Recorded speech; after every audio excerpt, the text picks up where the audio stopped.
burada. Deməli, nisbətlər bu formada, yəni paralellikləri görürsünüz. M xətti, N xətti, K xətti bir-birinə paraleldirlər. Burada elə bir ki, onun 30-a nisbəti və yaxud da onun A-ya nisbəti 30-un B-yə nisbəti kimi də götürə bilərsiniz. Onun 30-a A-nın B-yə nisbətini də götürə bilərsiniz. Buradan ixtisar gedir. Qalır 1/3 bərabərdir A böl B-yə.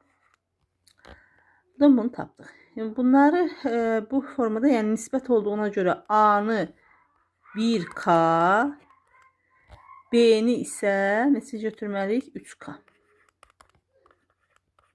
Götürdük.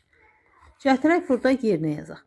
B çıxaq A2 olduğuna görə B-nin yerinə 3K çıxaq 1K bərabərdir 2.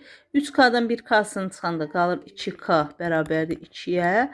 K-nı tapanda deməli alırıq 1. K-nı biz tapdıq 1. Bizdən B-ni istəyir. B-ni də baxırıq ki, nə ilə işarə eləmişik? B-ni 3K ilə işarə eləmişik. B 3K olduğuna görə B-ni də yerinə yazsaq 3 vuraq 1 cavab eləyir 3. Yəni B-ni də tapırıq 3.